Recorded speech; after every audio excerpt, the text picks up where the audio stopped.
Assalamualaikum warahmatullahi wabarakatuh. Innal hamdalillah nahmaduhu wa nasta'inuhu wa nastaghfiruh wa na'udzu billahi min syururi anfusina wa min sayyiati a'malina may yahdihillahu fala mudhillalah wa may yudlilhu fala hadiyalah. Asyhadu an la ilaha illallah wahdahu la syarikalah wa asyhadu anna Muhammadan abduhu wa rasuluh la nabiyya wa la rasula ba'dah. Allahumma shalli wa sallim wa barik ala nabiyyina Muhammad wa ala alihi wa sahbihi ajma'in. Amma ba'du. Saudara semua yang berbahagia, pada kesempatan ini izinkan kami dari Majelis Tabligh BWM Jawa Tengah akan menyampaikan salah satu fatwa tarjih yang diimpun dalam buku Tanya Jawab Agama jilid 8 halaman 45 seputar fatwa hukum nikah siri. Jadi nikah siri itu masih mudah kita temukan hingga hari ini, walaupun Undang-Undang Perkawinan sudah mewajibkan sejak tahun 74, tapi sampai tahun 2023 ini diperkirakan masih ada sekitar 20-25% warga negara kita yang belum, karena satu lain alasan, belum mencatatkan perkawinannya. Nah, nikah siri sendiri itu mengalami pergeseran makna yang cukup agak jauh antara pengertian fikih dengan pengertian masyarakat Indonesia sekarang. Jadi kalau nikah siri itu sesuai namanya, siri itu rahasia. Jadi nikah siri itu pernikahan yang dirahasiakan. Ada ulama yang memberi batasan nikah siri itu nikah yang tidak pakai saksi. Karena tidak ada saksi itulah menjadi rahasia gitu. Tapi ada juga yang berpendapat nikah siri itu lebih parah lagi sudah tidak pakai wali, tidak pakai saksi lagi. Nah, itu lebih siri lagi itu lebih rahasia lagi itu.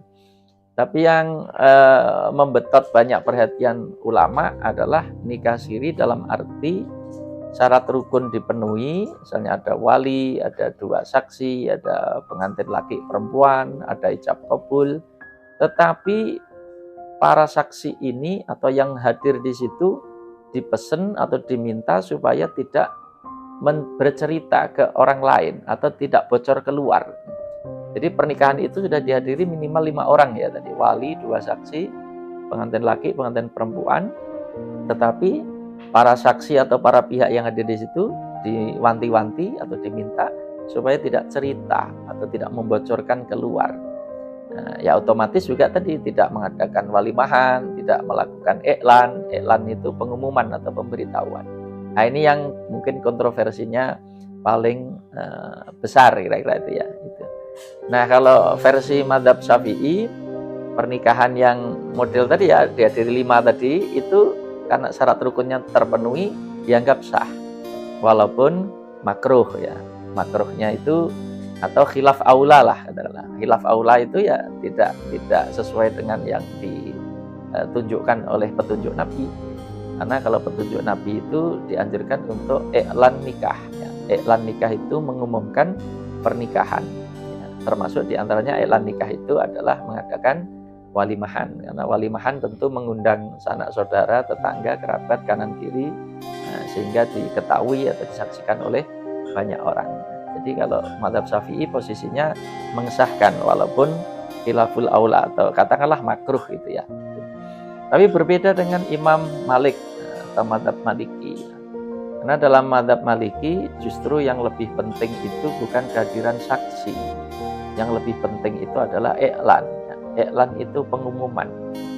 Bahkan diterangkan dalam kitab Malikiyah itu, kalau ada seorang ayah misalnya menikahkan anak gadisnya dengan seorang pria pilihannya, tidak ada saksi, masih mungkin dinikahkan. Tetapi sebelum mereka berdua itu mau kumpul atau campur, diwajibkan untuk iklan. Kalau belum iklan masih dipending artinya keabsahannya itu masih belum lengkap, itu masih dipending gitu. Jadi ketika akad nikah boleh tidak pakai saksi atau tidak ada saksi itu. Tetapi ketika mau duhul atau mau campur, misalnya malam harinya, sang orang tua ini atau pengantin ini harus sudah mengiklankan diumumkan, diworok-worok gitu.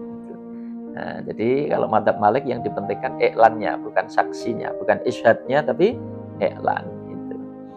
Nah, pengertian nikah siri di masa sekarang berbeda lagi. Kalau nikah siri dalam pengertian masyarakat kita di Indonesia sini, padanannya kalau di Timur Tengah itu namanya nikah urfi, ya.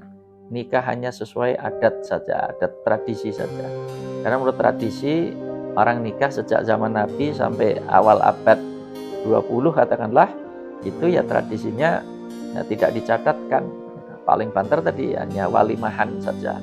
Tapi tradisi pencatatan itu masih terbilang relatif baru, atau belum begitu lama. Gitu.